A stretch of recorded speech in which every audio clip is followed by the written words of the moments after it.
Solid state में लगभग half portion chapter का खत्म हो गया है, हाफ और बाकी है। तो पैकिंग एफिशिएंसी क्या होता है इसके बारे में हम लोग जानेंगे।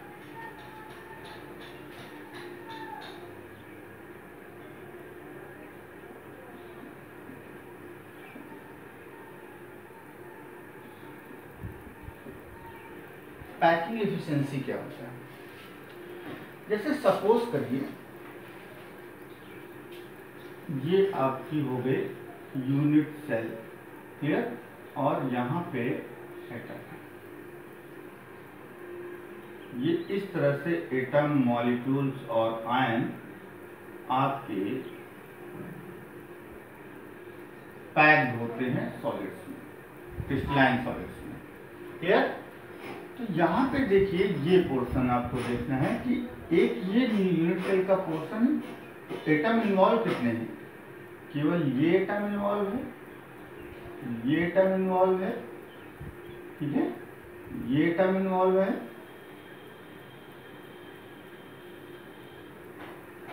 ये इन्वॉल्व है, इतना पोर्शन, और ये जो आपको जगह दिख रही है ये आपकी खाली है।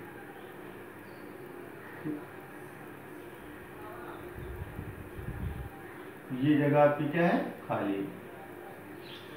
तो यहाँ पे पैकिंग एफिशिएंसी का मतलब क्या होता है कि percentage value of volume of atom occupy in the unit cell. तो उसी को हम क्या बोलते हैं? Packing efficiency. तो सबसे पहले डेफिनेशन लिखेंगे,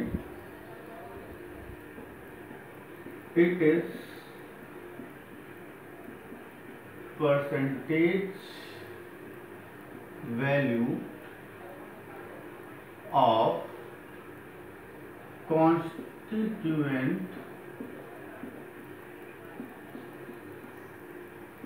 particles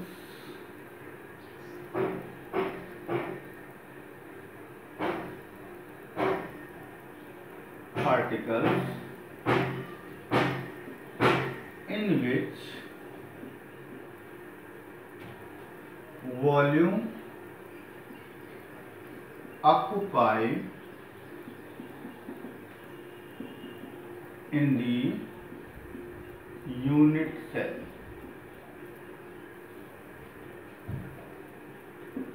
ठीक, ये क्या है? परसेंटेज वैल्यू है। It is the percentage value of constituent particles in which volume occupy in the unit cell, ठीक है। तो इसका फॉर्मूला क्या होगा? पीई, पी और P stand for packing efficiency. P equal to volume of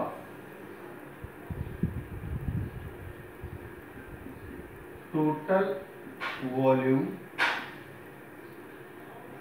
of atom upon volume of unit cell into 100। अगर हम ये एटम का वॉल्यूम निकाल लें, ठीक है, और इस एटम का वॉल्यूम निकाल लें और क्यूब का वॉल्यूम हमें पता है, तो एटम के वॉल्यूम और क्यूब के वॉल्यूम को डिवाइड कर दें और 100 से मल्टीप्लाई कर दें, तो ये परसेंटेज वैल्यू आ जाएगी आपकी इस पैकिंग एफिशिएंसी की। पैकिंग एफिशिएंसी इसका मतलब क्या है? जैसे हम मान लेते हैं कि ग्लास है, ठीक है, ग्लास में इतना वाटर है, ठीक है, ये क्या है? वाटर है। इसका मतलब क्या है? अगर वाटर की पैकिंग एफिशिएंसी देखेंगे कि मतलब वाटर ने कितना परसेंटेज वॉल्यूम कवर किया है ग्लास में, तो हम क्या करेंगे? इसके लिए हम ये फॉर्मूला लगा देंगे, total volume of water upon volume of glass into 100। तो हमारी पैकिंग एफिशिएंसी ऑफ वाटर आ जाएगी। तो सिंपली यही है, यूनिट सेल में हमको यही करना है। तो ज़्यादा उसमें पैनिक होने की ज़रूरत नहीं है। आगे देखते हैं।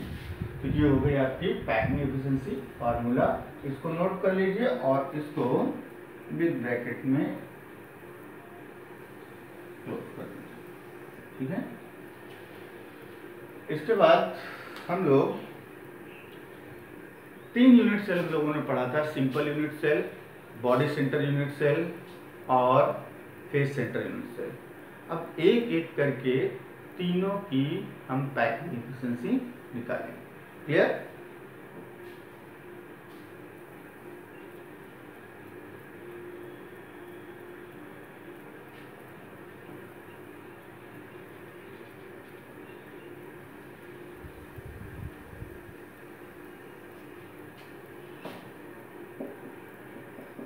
Packing efficiency of simple unit cell or primitive unit cell। ठीक, सिंपल यूनिट सेल में या प्रीमिटिव यूनिट सेल की खासियत क्या होती है? इनके कॉर्नर में सिर्फ एटम होते हैं। क्लियर? इस तरीके से इसको थोड़ा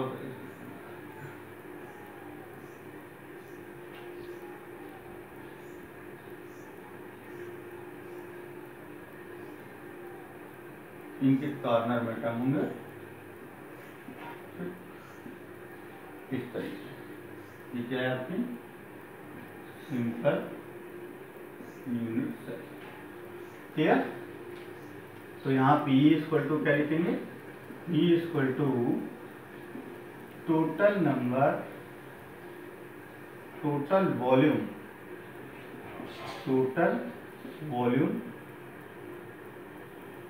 of atom upon volume of unit cell into 100। Clear? तो आपका फार्मूला आ गया। अब यहाँ पे volume, number of atom, simple unit cell में नंबर ऑफ एटम कितने होते हैं? Number of atom in the simple unit cell equal to 1। कितने होते हैं? 1। हमने पहले भी पढ़ लिया है कि एक कॉर्नर में 1/8 पोर्शन होता है। 8 कॉर्नर में कितना होगा? 1/8 इंटू 8, तो कितना आ जाएगा? 1 एटम आ जाएगा। क्लियर? तो एक एटम होता है और एटम जो है स्फेरिकल होता है। एटम कैसा होता है आपका? एटम जो है स्फेरिकल होता है। तो स्फेरिकल होता है तो हमको क्या निकालना है? Volume of sphere. वो होता है 4/3 pi r cube. Volume of sphere होता है 4/3 पाई आर क्यूब। ठीक है? तो अब फॉर्मूले में लिखेंगे P equal to total volume, एक एटम होता है, इनटू एक एटम का वॉल्यूम कितना होता है? 4/3 pi r cube upon unit cell एक क्यूब है तो क्यूब का वॉल्यूम कितना होता है? एक क्यूब, डायमेंशन क्यूब इंटू 100। अब यहाँ पे हमारे पास एक चैलेंज आ गया कि एक वैल्यू ए से है, दूसरी आर से है, तो हम इससे परसेंटेज वैल्यू नहीं निकाल सकते। तो हमें करना क्या है? ए और आर में कुछ रिलेशन निकालना है और रिलेशन निकाल के ए को आर में कन्वर्ट करके हम ए और ए को इस जो पैरामीटर है इसको हम हटा सकते हैं। ठीक है? तो यहाँ पे आर और ए एक अलग अलग वेरिएबल हैं, तो इन वेरिएबल को सिंगल वेरिएबल में चेंज करके इनको हम यहाँ से हटा देंगे, रिमूव कर देंगे और उसके बाद जो वैल्यू आएगी वो परसेंटेज वैल्यू हो जाएगी। चलिए अब हमको हेडिंग डालना है, इसको इक्वेशन नंबर 1 डाल के छोड़ देना। Equation number 1।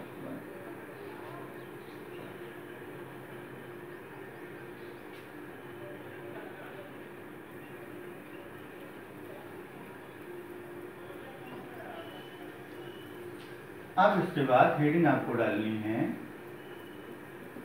Relation between A and R for simple unit cell। Clear? A और आर में रिलेशन निकालना है। तो यहाँ पे सबसे पहले हम फिगर बनाएंगे इस तरीके से, और जो एक्चुअल सिचुएशन होती है स्पेस बहुत कम होता है एटम के बीच में, तो एटम वेल ऑक्युपाइड होते हैं, इस तरीके से सिचुएशन होगी। क्लियर? अब देखिए ये पूरी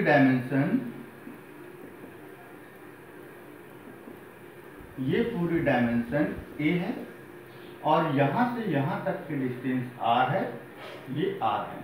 तो आपका रिलेशन क्या निकला? a equal to r plus r, a equal to 2r। यहाँ पे सिंपल यूनिट सेल के लिए इक्वेशन क्या निकली? a equal to 2r। अब यहीं से now putting the value of a in the equation number 1। ये अब हम a की वैल्यू यहाँ पे रखेंगे। चलिए रखते हैं। a की वैल्यू आप फिर से लिखेंगे, हम इसी में लिखे दे रहे हैं, ठीक है। a की वैल्यू लिखते हैं, तो यहाँ पे a क्यूब था, तो 2r का होल क्यूब हो जाएगा। ये 4/3 pi r cube upon 2 to जा 4 टू जा 8 इंटू r क्यूब इंटू 100 को डिवाइड कर दीजिए। यहाँ पे 4 इंटू पाई की वैल्यू क्या होगी? 3.14 अपॉन 3 इंटू 8 इंटू 100, ठीक है। 8 को इससे डिवाइड करेंगे तो 12.5 जाएगा। इन दोनों का मल्टीप्लाई करिए और इसको डिवाइड कर दीजिए, तो ये अप्रॉक्सीमेट 52 समथिंग परसेंटेज आएगा अप्रॉक्स, ठीक है। क्लियर? 52% अप्रॉक्सीमेट वैल्यू आएगी।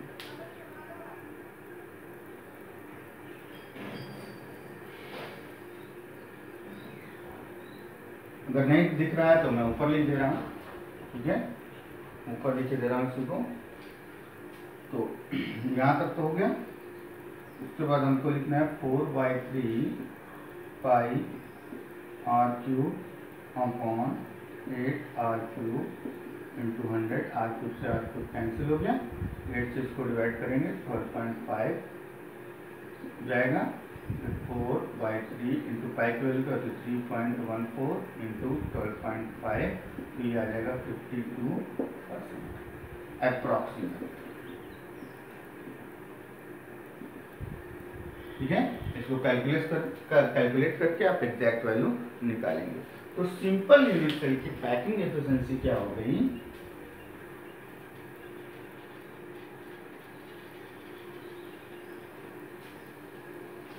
Packing efficiency of simple unit cell equal to 52%। Clear? Packet में तो ये हो गई सिंपल यूनिट सेल की पैकिंग एफिशिएंसी। अब हम लोग बात करते हैं दूसरी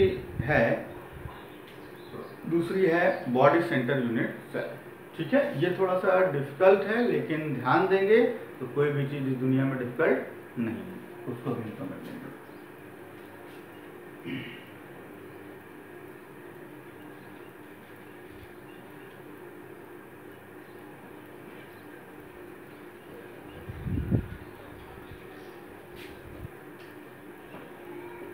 Packing efficiency of BCC cubic cell body centre unit cell. तो बॉडी सेंटर यूनिट सेल की हमको क्या करना है? सबसे पहले फिगर बनाना है कि बॉडी सेंटर यूनिट सेल इस तरीके से, ठीक। ध्यान दीजिएगा, आपको भी ऐसे ही बनाना है।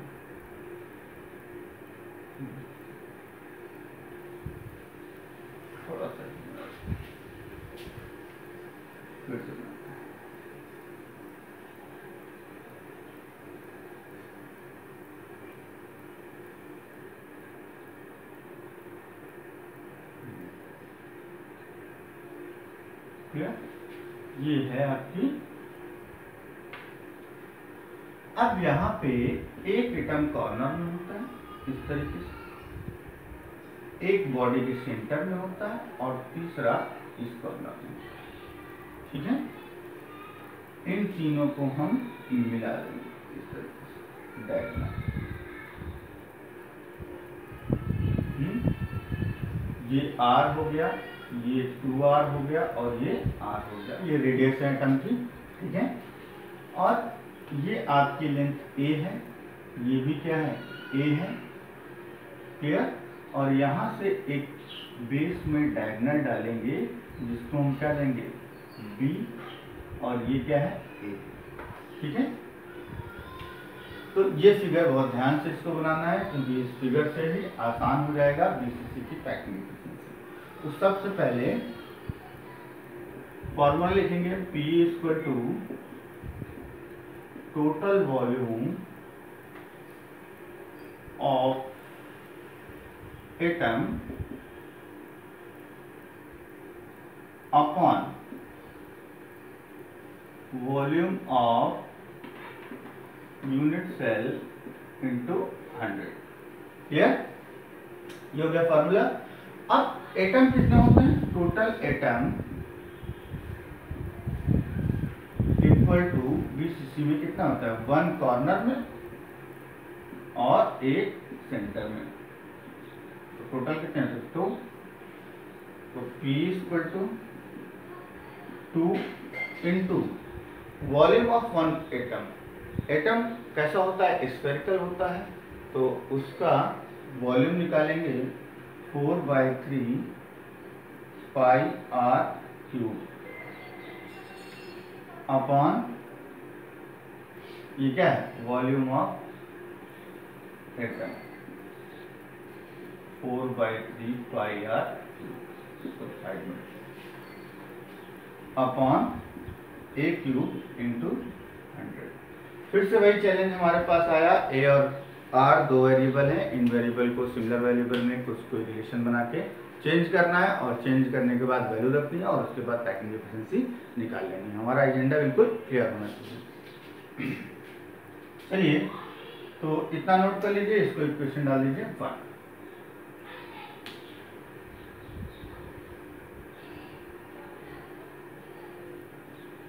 इसके बाद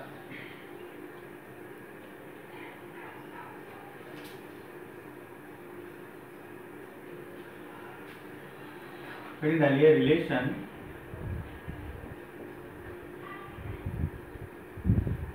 between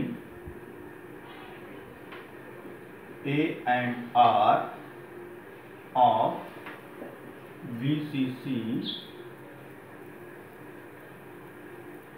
unit cell, body centre unit cell. Clear? चलिए, इसका रिलेशन निकालने के लिए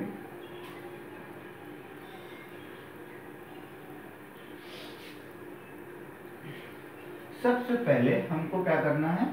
ये ट्रायंगल लेना है, इसका नाम रख दीजिए ABC। Triangle ABC, in triangle ABC angle C is a 90 degree. Then by Pythagoras theorem,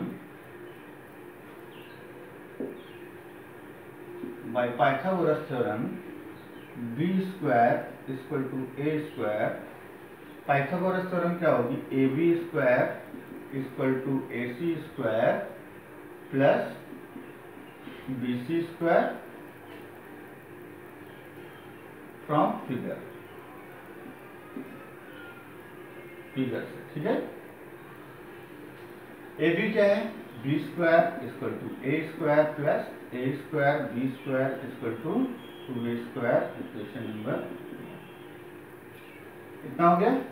B square की वैल्यू कहाँ पे? ये B स्क्वायर की वैल्यू क्या है? 2A square. अब एक बार हम क्या करेंगे? ये वाला ट्रायंगल हो गया हमारा, अब हमको क्या करना है? ये वाला ट्रायंगल लेना है, तो इसको हम E लिख देते हैं।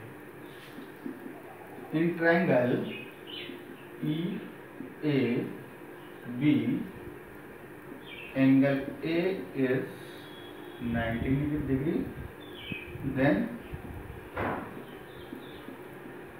by Pythagoras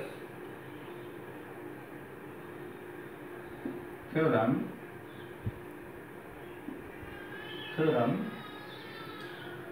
BE square equal to EA square plus AB square. B square क्या है? R 2R और R मतलब 4R का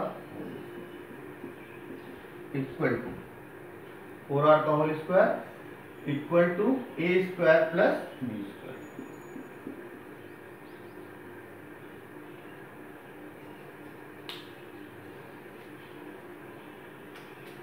इक्वेशन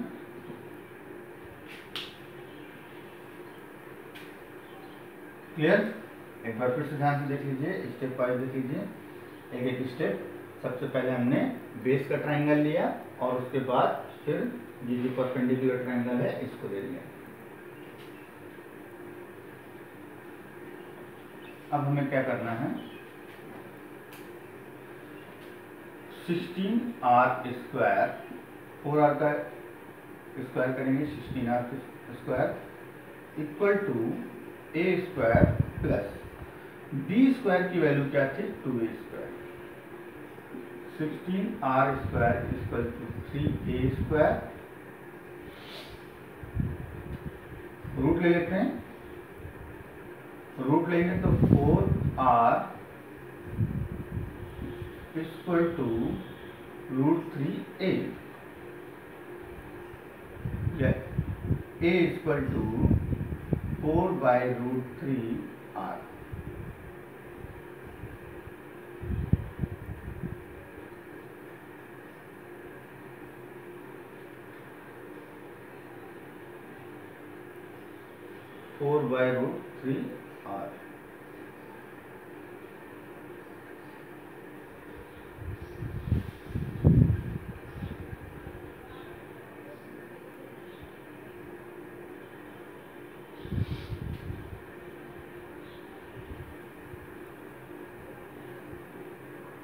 तो ये रिलेशन हो गया A और R में। अब हमें क्या करना है? A की वैल्यू उठा के रखनी है। नाउ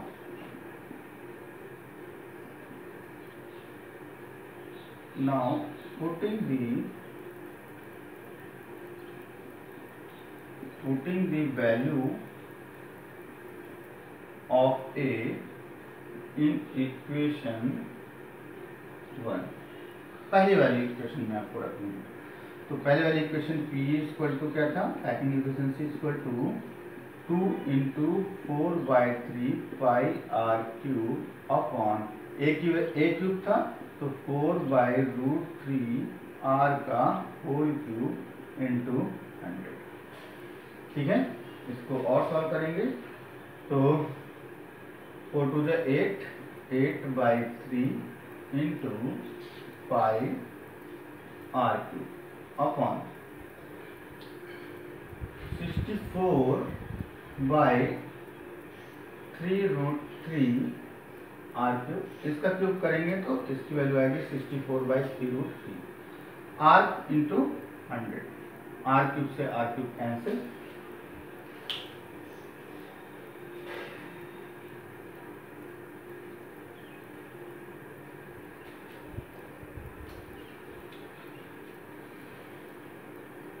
अब हमें क्या करना है? वैल्यू लिखते हैं ऊपर, P इक्वल टू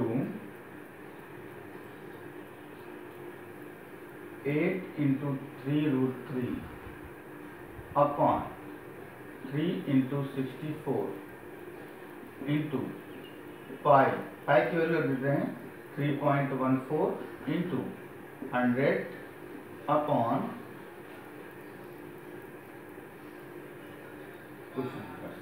इतना हो गया। 3 से 3 कैंसिल हो गया, 8 8 जा 64 क्लियर, और 8 से इसको डिवाइड करेंगे 12.5 आएगा। जब इन दोनों का मल्टीप्लाई करेंगे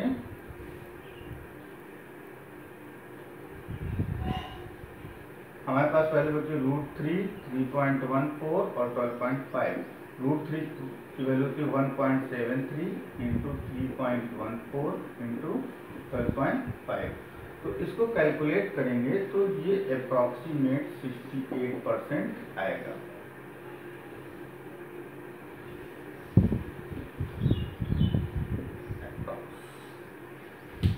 ठीक।